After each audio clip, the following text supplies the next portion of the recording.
So a little surprise for you today. Yeah, I know. Surprises here don't sound good. Today there is no quiz, and the plan is Friday also there is no quiz. I want to give you time to get caught up with the class because we're starting a new topic. I could have started it on Friday, I'm being nice, and we're starting it on Monday, but I really want you to be caught up with the class by then. Okay? So I'm not. So today's class is a little bit of a. I want to have a little fun today. So I decided it would be unfair for me to have fun and at the same time quiz you on it. So I'm not going to quiz you. I expect you to understand the material through Monday, and why is that? We're using it for Python. Because? We're using it for Python. Because Python has generators, right? So you don't really have a choice but to understand through Monday's material. But today's material, yeah, you can do what you want, right? If you're really following the class, I think you'll have fun. Okay. All right. So what we have studied until now is CPS, and we've studied how we can implement CPS through desugaring. Remember, early in the semester we had this trade-off. We can do things through desugaring, or we can do things by putting them in the core, right? What I've shown you is CPS is a macro transformation, which is essentially CPS through desugaring. Now, not surprisingly, you could have, in fact, here's what you could have done. CPS is just a transformation on programs, right? It transforms any program. What is one particularly interesting program we have? CPS. Well, that is one interesting program, but what is the other most interesting program we have? Our interpreter. So you could apply CPS to your, yes? Same answer? Different answer. Well, this is a good answer, right?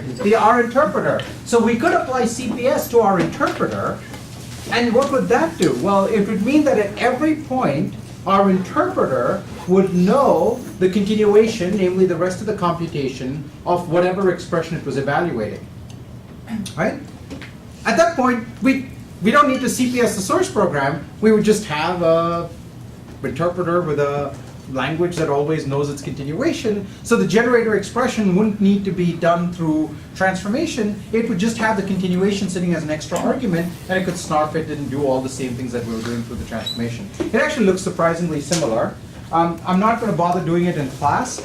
I have it all written up in the text, and I have it written up in the text because this is a choice that you now have in your implementation strategies for Python. Right? Where do you want to put where do you want to put things like generators? Do you want to put them in the source, or do you want to put them in the core language?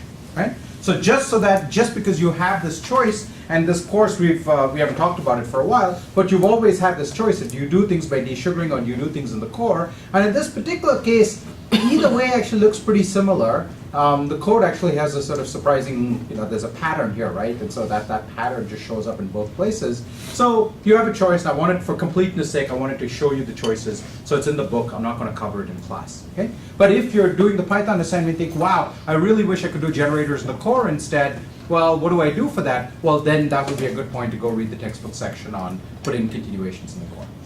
Okay? Questions about that? All right. Now, a natural question you might ask is, well, I've got this continuation thing, right? This thing that represents the rest of the computation, and I could do it through desugaring or put it in the core.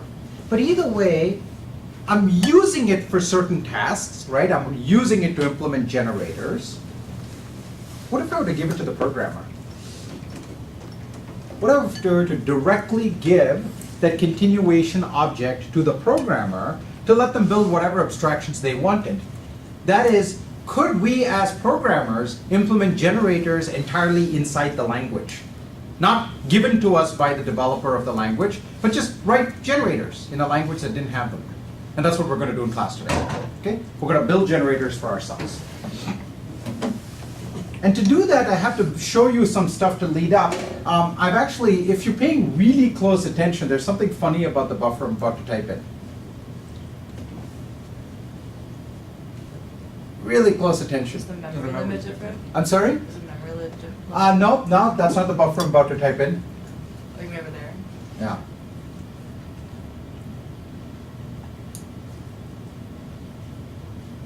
It's unsaved. What else? It's untitled. Huh? No, that part is the same. We're using PLAI typed. What else? Non-colored. It's got stuff in it. Oh, yeah! What are you looking at? Scroll bar. Yeah, the scroll bar. It looks like an empty buffer, but it's not empty. Okay, so I'll show you what's down at the bottom later on. Good. One person's paying attention. Okay, so something has happened here. Okay, what I have actually done is defined something called let CC. And I'm going to hide definitions. Okay. Let CC is kind of like a let-like thing. So it's actually not a function, it's a new piece of syntax. And so if I just say let CC, it says I don't know what that is, okay? So we have let CC. So what let CC looks like is I say let CC, I give it a name, just like let, I give it a name, okay? And then I have some body in which I am obviously free to use that name, okay? So far nothing surprising, right? It's kind of like let, I give it a name, and I have a body in which I'm free to use the name, but something surprisingly different between this and let. What's the thing that's different between this and let? What's fundamentally different? Well, let lets you bind many things, but what's the other thing that's different here? Yeah? Let CC lets you have multiple bodies. No, I haven't told you anything about that, but it's going to expect you to have only one body expression, okay? Oh, you mean because the dot, it looks a little misleading. The dot's just placeholder dot. Okay? It's just saying there's some complex expression here, which could be a begin that does a bunch of things. Okay? Yes, good try. And the syntax, what I wrote on the board is misleading in that regard, but that's not it. What's really different about this between this and let? Yeah? Are you binding anything? Yeah. So let, I say what? Let Say let K equals some expression. some expression in the body, right? And here I haven't told you what I'm binding K to, right? Well, that's the CC part. I'm binding K to the CC. Okay? So now we should understand what a CC is. Okay? I'll give you a hint. It's going to turn out that CC stands for, not for credit card, but it stands for current continuation. Okay? Let's figure out how that works. Okay. So the easiest thing to do is to write an expression that does not use K in any way. Okay? So I'm binding K to the current continuation, whatever that is, right? But you have some sense maybe by now what it is. And I'm not going to use it at all. What would we expect the answer of this expression to be? What would we expect it to return? I mean, there's only 2 or 3 possible answers, right? What are the possible answers? What are the possible reasonable answers? Error. A function, an error saying what? You didn't use K, right? That would be one error, yeah? K of 3. K of 3. But what would that evaluate? What do I see on the screen when I hit return? 3. Whatever. K of 3, some constructed thing, right? Just like, a node of 3. It could be a K of 3, yeah? I'll relieve the suspense. It's actually going to do the completely obvious thing, which is it's going to say, if you don't use K, it's like a let in that sense, right? If you don't use any of the variables, that's fine. You can have an expression that happens to not use any of them, right? This is the degenerate case, okay? So what's happening is if you never use K, control just falls through. It just computes an expression and then returns the expression to wherever it was going before. Right? Okay. So if I do something like +1 of that, now what? Yeah, yes. Is where it's going K? We'll get there in a moment. Okay? In fact, that's the kind of thing we're going to start answering, right? We haven't used K yet, right? Let's not use K first and make sure we understand something about what it's doing. So if I write this expression now, given what we just saw, what would we like this expression to produce? 4. Why? Because we want to let CCK do that evaluate. So Yeah, exactly. What did you say? Same thing. Same thing, right? We're going to substitute, right? We'd like to be able to substitute, and we'd like to get the result of substitution, which is 4. Okay, we're good? All right. Now, if you recall what we did for CPS, okay? When we CPS, do you remember we said that in a procedure, we have the sort of the K at the point of creation and the K at the point of invocation. So I call them K and dynamic K, remember? Okay? And if we use the K, in a procedure, we actually use the dynamic K and we ignored the K at the point of creation. Okay? What we're about to do is actually see what happens if we use the K at the point of creation. That's exactly what we're going to be doing today. Okay? Okay, so now let's try this. Okay? And let's actually give K a value. So now I've told you that K, what I've demonstrated by this is K is something I can put in an application position. They're called an applicable, right? It's not quite a procedure, but it kind of looks and smells like a procedure, so we can treat it like a procedure. Okay? So I've got this K sitting here in application position, and I'm going to give it a 3. Okay? So what I have done is I have packaged the rest of the computation into K, and I've given the rest of the computation 3. What is the rest of the computation at this point? At this point, outside the parentheses, what is the rest of the computation? Absolutely nothing. Absolutely nothing is a great answer. How about another answer? It's a form of the correct answer. There are many forms of the correct answer. I can think of 3 different forms of the correct answer. One of them is absolutely nothing. The identity. The identity, right? This is sort of like the vacuous identity that's sitting around everything. Right? That was our initial continuation, right? We always started off the computation like run to climb to KK, right? So that's a second correct answer. What's the third correct answer? 3. No, the rest of the computation is not, right? Outside the parentheses, what's waiting for it? 3 is not waiting for it. 3 is inside. Okay? Yes? What about print? Just a second, hold on. Raise your hands. Did you raise your hand? Okay, hold on. Yes. Maybe print or? Yeah, okay, yes, we'll get back to that. Yeah, good, exactly. These are both my third answer, right? Which is take the answer, print it out, and then give me a new prompt, right? We don't usually talk about that being inside the program, right? What is that? That's like the operating system, right? This is the operating system of Dr. Racket, right? The print an answer and then give me another prompt. It's just like your shell operating system. When you go to your shell and you type ls, right? There's this point at which the computation begins, and it's the thing above. You know, it's not like printing. Bash is not part of your operating system in some sense, right? That bash prompt is not part of your operating system. The OS kicks in just above that, right? Okay, so there are 3 different answers. One is we can say there's nothing. A slightly more technical way of saying nothing would be the identity function. An even more precise thing to say is print the answer and print me the next prompt, but that's maybe at a level of abstraction below where we want to go. Okay? Understand the 3 answers? Okay. So K now embodies what's waiting to be done, which is nothing, identity, or print an answer and give me another prompt. And so if I give it 3, that's the answer I'm supplying to print the answer and give me another prompt. So we would expect to see.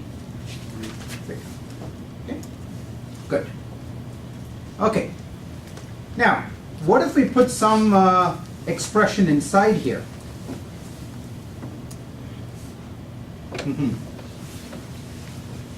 Sounds like a trick question. 4 is a good guess, right? Well, why? How can we reason as to why this should be 4? Just evaluate everything. So We evaluate all of our arguments before we go about performing calls, right? So we're going to evaluate this to 4 before anything else happens, and so we're going to evaluate to 4, we're going to get 4. Good.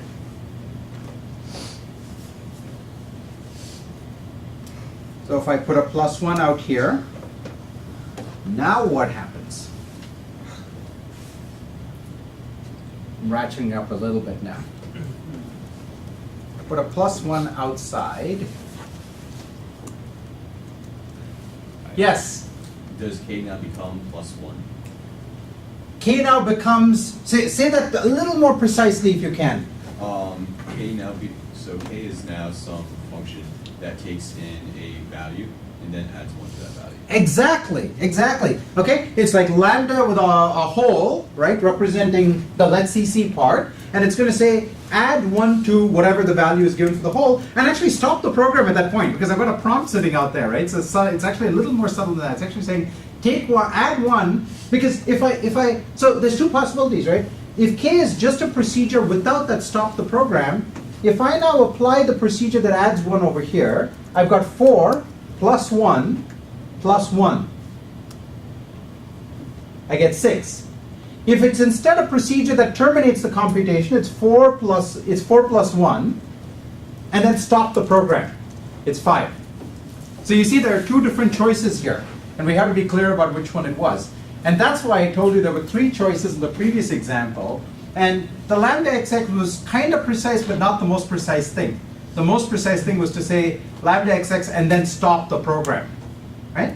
So if k represents stopping the program, then it's going to be 3 plus 1 plus 1. Otherwise, it's going to be 3 plus 1 plus 1 plus 1. Okay? So it's either 5 or 6. It's 5 if it's going to stop the program, 6 if it's not. Okay? And it's 5. Okay? So basically what k represents is the whole stack of all pending computations up to the let's CC, the entire dynamic stack. Okay? If you want to think about it in operational terms, it's saying make a copy of the stack at this point and bind that stack to k. Okay? But the stack goes all the way to the OS prompt, right? It's all the way to the point of program termination. So the moment you use k, anything that's been remembered is going to be remembered. Everything else just gets aborted, gets cut off. Okay? Question and then question. Yeah, is it possible to modify k within the let's CC to change what the rest of what that stack is doing? Yeah, not really. That stack is, so the only way you can achieve a change is by having a mutation, right? Because that stack, remember what the stack is, it consists of local variables and code pointers, right? And it doesn't close over the store. We've said this several times. Lambdas don't close over the store. Nothing closes over the store. So the store keeps getting, it's like the store passing, right? It keeps getting threaded through. So you always see the most dynamic, most recent version of the store. Which means if you want to change what the outcome is going to be, you're going to have to refer to something that is being mutated in one of those calls that are pending, right? And then that call can decide what else to do, right? Hint. One of the things that could be sitting back there is a thread scheduler. Schedule could be sitting down at the bottom, and schedule can have a dynamic vector or whatever, a dynamic collection of the next threads, and you can dynamically change what's going to be in there. Yes? So based on the fact, I'm only just starting to mess with your minds, yeah. based on the fact that the previous example you used evaluated before. This one, yeah? Yeah. I don't see how anything's going on besides just in the next example, besides just the let CC application just evaluating before and then one being added. The key thing is that I have this plus 1 sitting out here, okay? So the question is, how many copies of this plus 1 do I get? Okay? Does the this plus 1 over here, essentially k embodies the idea of adding 1. Okay? The question is, does it get added once? Or if I just think of this as a normal expression, right? If this were just an ordinary function that added 1, then I would add 1 over here, and I would return an answer to here, and I would add 1 more time. Right? If it's just an ordinary function, it would just add 1, and it would say return an answer, and then I would return the answer to the waiting plus 1, and I would add 1 more time, and I would get 6. Okay? So it's the fact that k actually terminates the computation at this point. That's the thing that says I'm adding 1 only once. Now there's, so I think that's only half of what you're asking about. The other half is, I think, what I'm about to get to next. So why don't I do it next, and then we'll see if I haven't answered your question yet. Okay? Okay. Where else should we try to put an expression? You notice we're starting to get to this idea of computations that survive and computations that get lost and things that stick around the rest of the stack. This is all starting to sound a little familiar, I hope. Where else should we write an expression? Yeah. The k is in the argument position instead of Oh, God, no. Hold on. We'll get there slowly. Yes. What if we put something outside of k? Ah, where? Like let's CC k, times 2 Yeah, how about this? or that. Okay, how about that? Okay? So actually, let's do a simpler version of this, okay? How about we just do this? Okay? What are the possible answers here? What does K represent? What does K represent? Continuation of program, which in this case is 1, print out and display the prompt or not. It's just, print out take an answer and just print it out, right? Okay, that's what K represents. So we're going to give K the answer, the number 4, right? We've already agreed that the argument gets evaluated. So we're calling K on 4, right? Now the question is, what happens to the plus 10? So I put a big number in there so we can easily identify the effect. Ooh, there's an interesting answer. You can't see it from the back of the room. Anyone? What happens to the plus 10? Nothing, guys. But this is what he did. I said nothing, we're just not using it. Yeah, nothing is not. Yeah, so nothing is one way of putting it, right? It's gonna. It's gonna throw an error. It's good. Could throw an error. It's a possibility. But remember what we said. K represents the rest of the stack followed by aborting the program's execution, right? So rest of the stack is print the answer and then go back to the REPL, right? And then show me the next REPL prompt. So what's happening here is the plus 10 is the dynamic continuation. It is the continuation at the point of invoking K. Okay? The print the answer and goes to the next prompt is the K at the point of creation. This is the K at the point of invocation. And lambda uses the dynamic K, so when it's done computing, it returns to the plus 10. The whole point of let's CC is it's the other thing. It's the thing that uses the K at the point of creation. So at the point of creation, it's print the answer and terminate the program, give me a new prompt. So if I now give it 4, it's going to print 4, terminate the program, and give me a new prompt.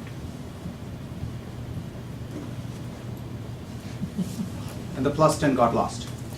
And no matter what I've got sitting there on the stack waiting to happen when K finishes, right? No matter what complicated things I have sitting over here, they're all going to get lost. Okay? Because I terminated the computation.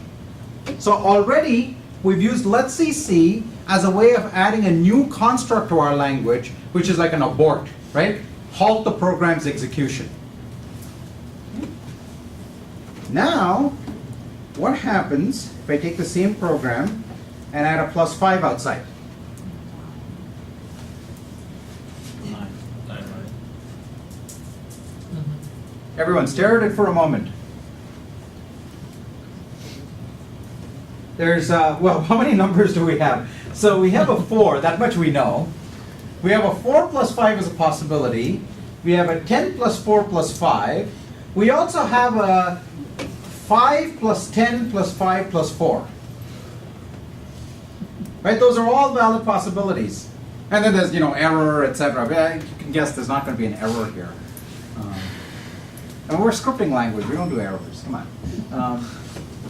Okay, ideas? Answers? 9? Why 9? Because you're going to lose the plus 10, but let's CC is going to evaluate something.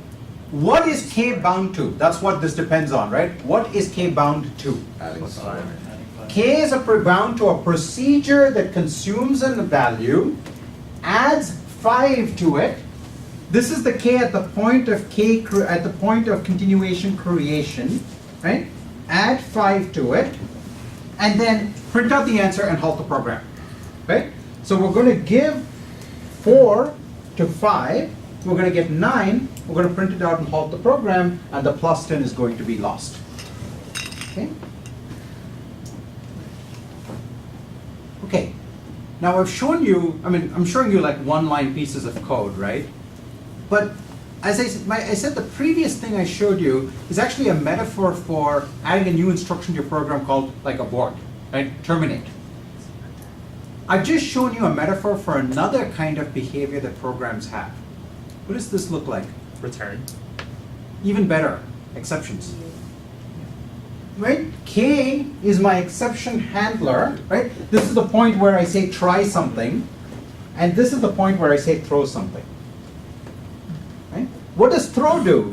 When I set up an exception, it says remember this point in the program, in the program's execution. Essentially, remember this point on the stack, right? Then I go off and compute, and I've got some dynamic stack sitting up there, right? That's the current computation. Now I get to this point and I say throw a value. What does throw do? Right? It just kills all of the stack frames in the middle because I might be in some ill-defined point of the computation and I certainly don't have an answer I want to return. I don't know what I want to do. I just want to jump straight down to the point where I define the throw handler. Right? This over here is the try, and this is the throw. Okay? So it sort of catches back here. And so then you can build macros that do try, catch, and eventually these other things based on this idea. Okay? So my point is that exceptions already have this characteristic of there is the stack at the point of construction and stack at the point of use, and what you actually want to do is to ignore the stack at the point of use and go back to the stack at the point of construction. Exceptions already have this characteristic of a k and a dyne k, and you want to actually use that. You want to ignore the dynamic k and go back to the construction point k. Okay? What is different about exceptions, I'll get to in a moment. Yeah. It feels a lot to me like go-to. Yeah, exceptions are a kind of limited form. The exceptions are a structured form of go-to, right? They're a very structured form of go-to in that they say, go back to this earlier point in the stack and ignore everything in between, right? The thing about go-to statements, and the reason go-to statements are rightly maligned, is they let you jump into points of program execution that are not yet well defined, right? So in some languages, you can actually go to in the middle of a procedure where even the variables in the procedure have not yet been bound. Well, what the heck's the computation doing? Oh, I don't know, it's just doing something. It's just running with nonsense values, right? So go-to is an arbitrary go-to lets you go to program states you have never seen before. This is going back to a program state you have already seen before, so you can actually do a structured, this is a structured form of go-to. That's exactly what an exception is. Okay? Yes? How is this different from, like, say, set jump, long jump in C? Set jump, long jump is exactly this. Okay? So the critical thing about set jump, long jump in C is again the fact that the set jump handler has to be, assuming your stacks are growing upward, your set jump handler has to be lower on the stack, your long jump handler is higher on the stack. When you say long jump, it just pops a whole bunch of stack frames and goes back to where it was before. Okay? That's exactly what we've reproduced for you. So I've gone through all this mechanism of K and dyne K and whatnot just to give you, like, something that you already know.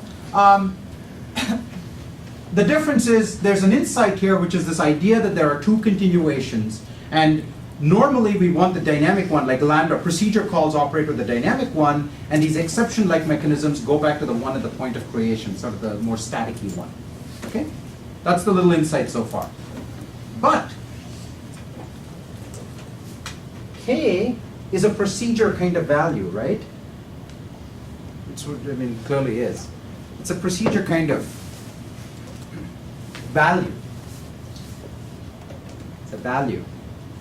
The thing we can do with values is, well, we can do anything we want with values. We can abstract over them. We can store them. We can stash them away in a data structure and pull them out later on. Aha! There's the thought. So, let's do it. Okay. So now what I want to do is I want to define generators.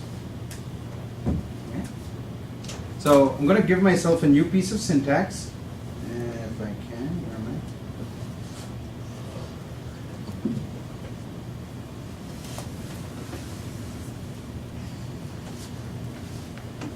I? So a generator.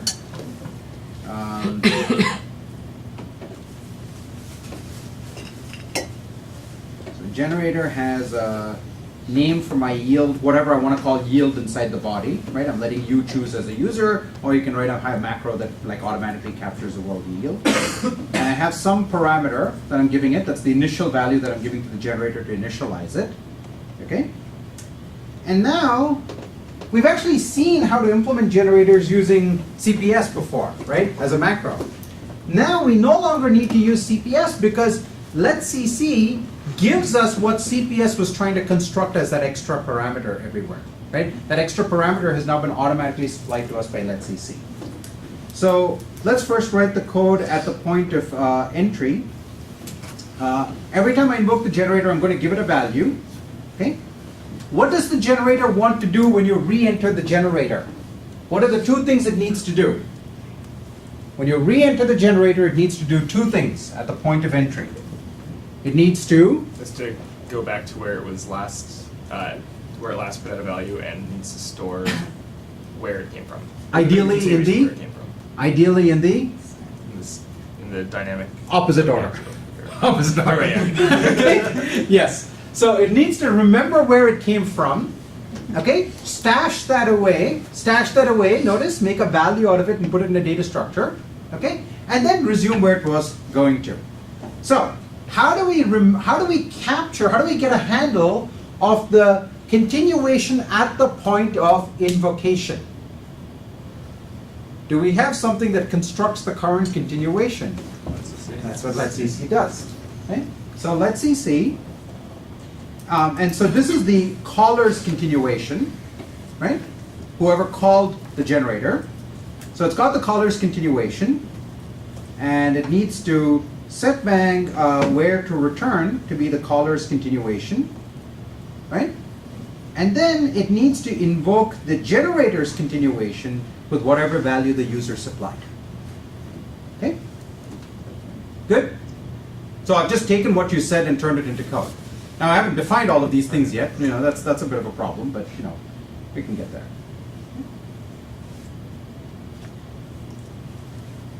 Okay. So now we need to bind all these names.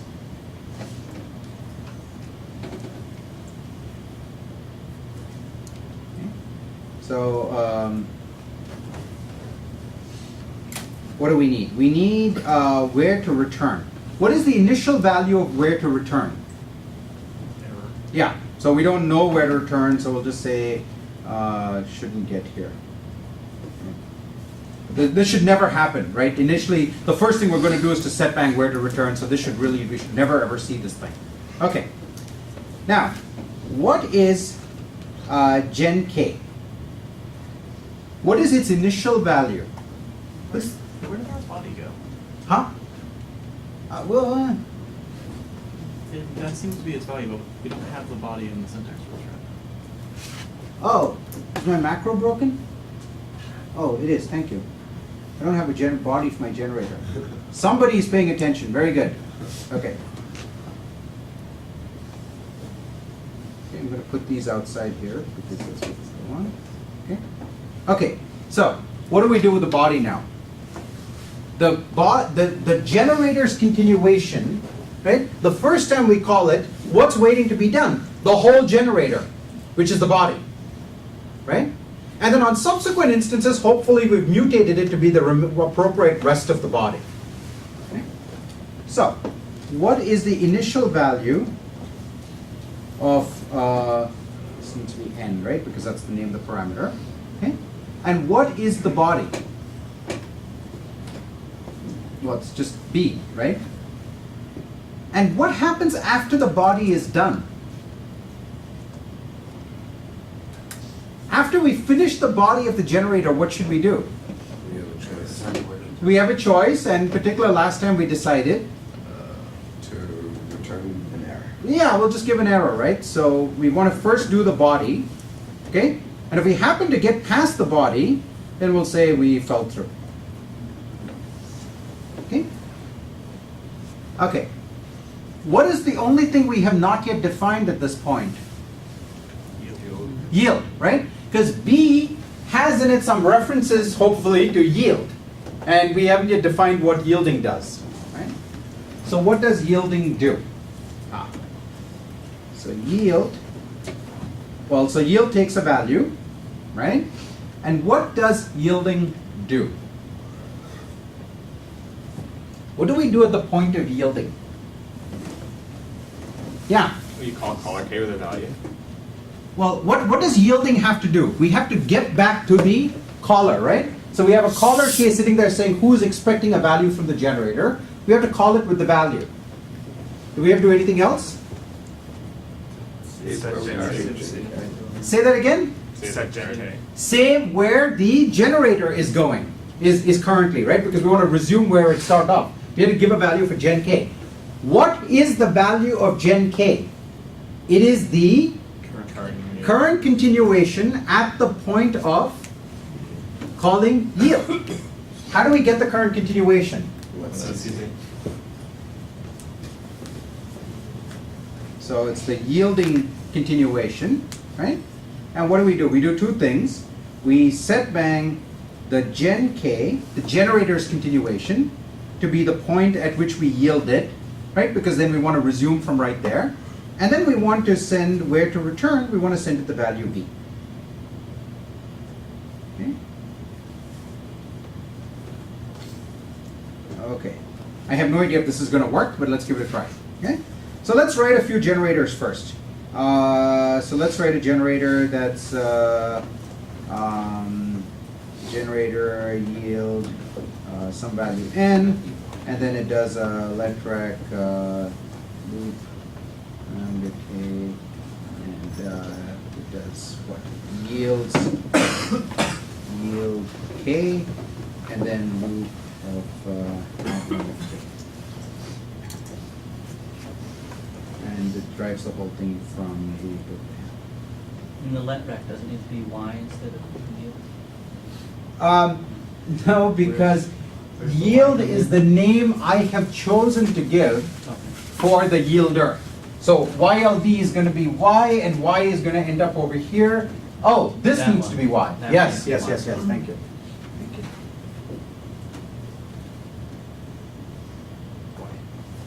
Ah, okay. So okay. There should have been at least one bug. So hopefully that's the bug. Okay. Good. Okay. Let's try this. Okay. What's G? Okay. Good. Good. Good. Good. What happens when I call G0 of 10? Okay. What should happen now?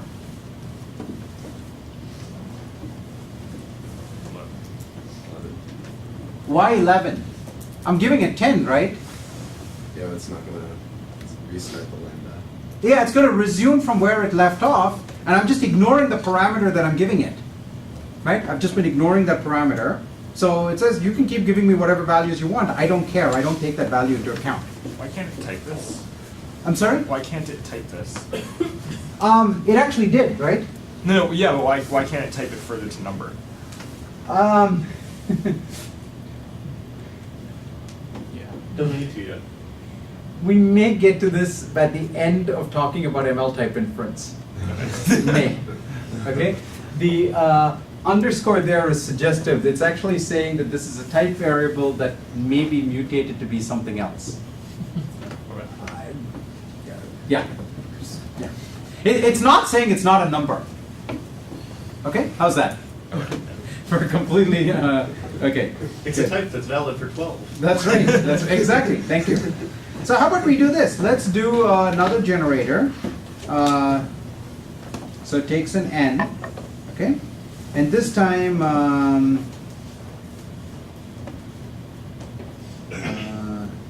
how about we do this? We're gonna loop, so we'll yield the current value k, okay? But we'll take the value that came from the user, okay? And we'll add it to k. So we're going to yield some value back to the user. The user is going to resume us with some value. We're going to add it. So we're going to basically write a generator that's an accumulative sum. Okay? And loop on that. And loop starting with n. Okay?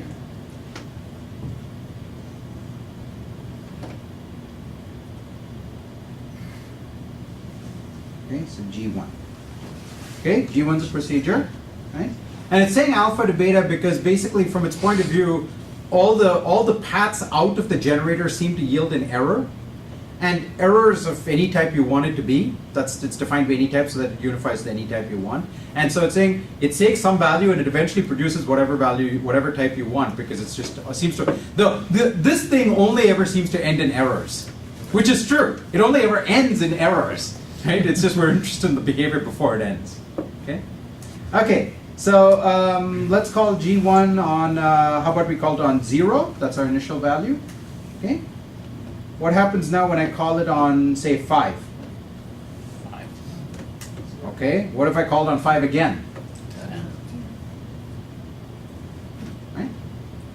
So we used the value that came from the yield, added k to it, so we kept accumulating the values as we went along. Okay? Wait, can you do it with 6 now?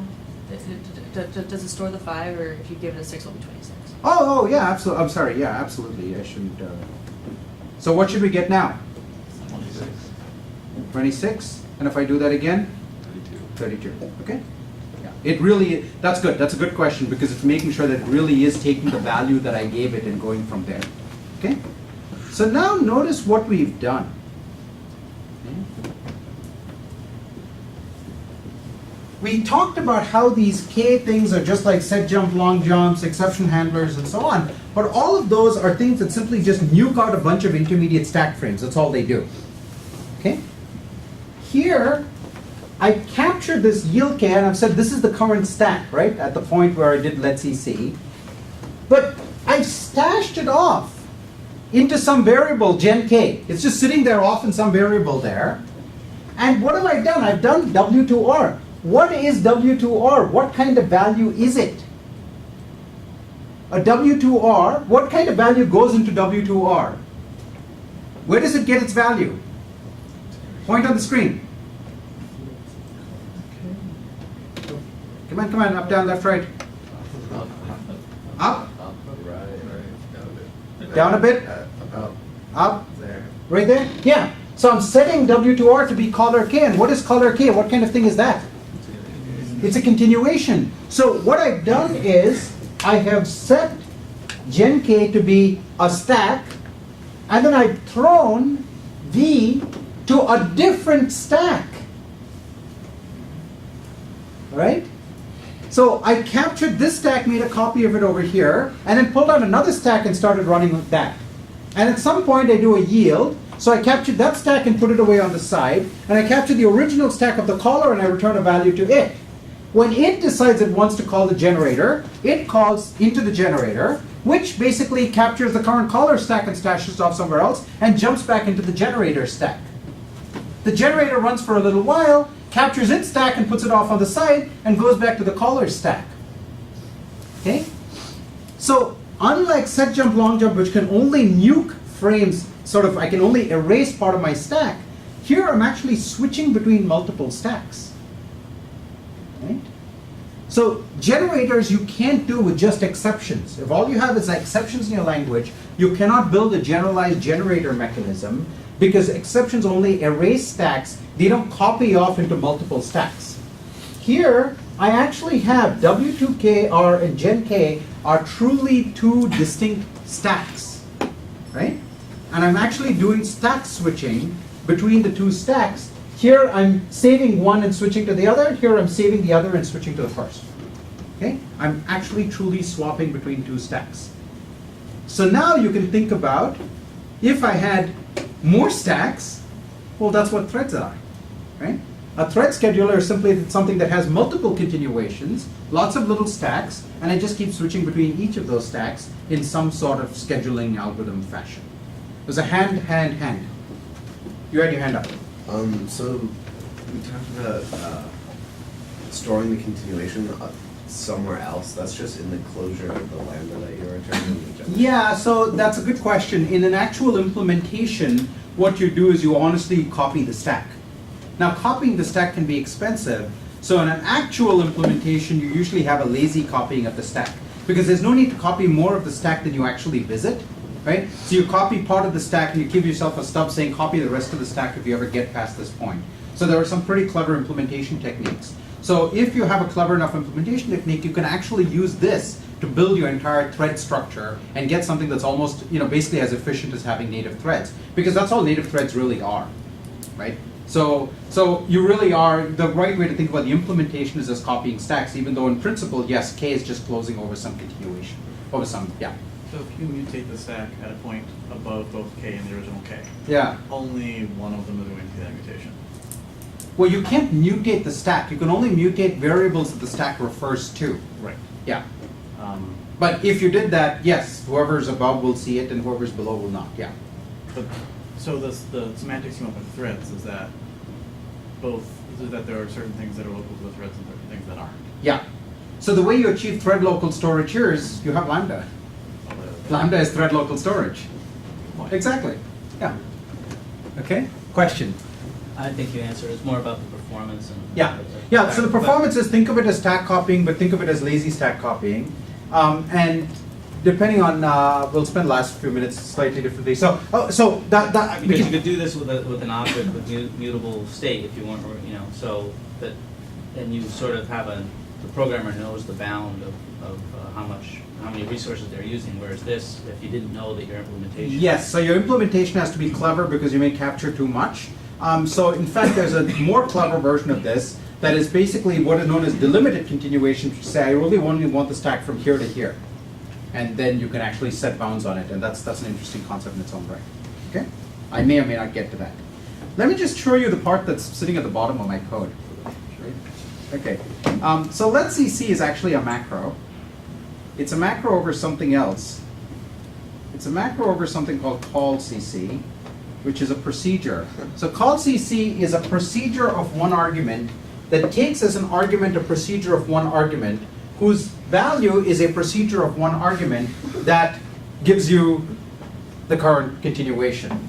Okay, so it's not the prettiest programming interface in the world, but here's the type of call CC, right? It takes a procedure of one argument, right, which is this one of these things. Notice again that A to B pattern that we saw before, because what is happening at the bottom of that procedure is we're aborting the computation, right? Abort is of any type you want because it doesn't have to. It can compose with anything, right? You can put abort in any context you want because you'll never get out of it. So you can think of abort as number, string, whatever you want. So that's why you've got that free B sitting there. Okay. So that's the procedure that you give it.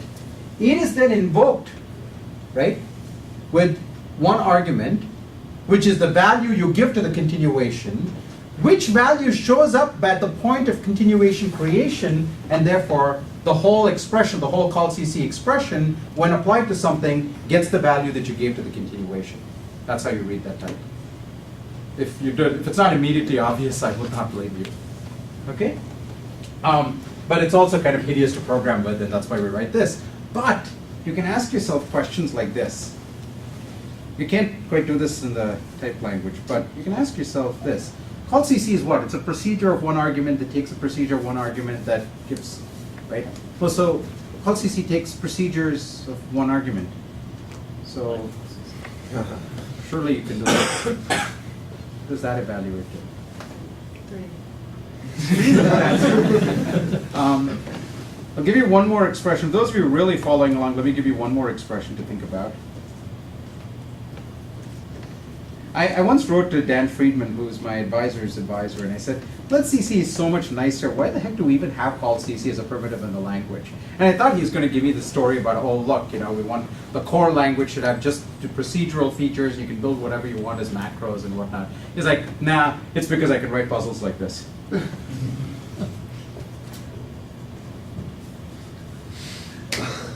Okay, that's your homework. Go think about that. Okay, now, here's, let's talk about procedural stuff for the course for a moment.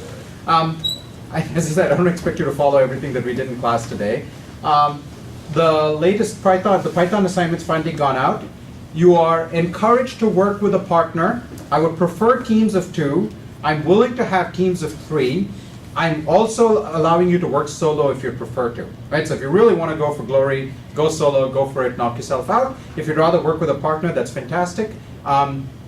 We will help you find partners if you want, but there is this slight business about like trying to find people who are aligned by grade levels. So I'd really rather you guys try to sort of organize yourselves, but if you want us to help you find a partner, we will be happy to do that.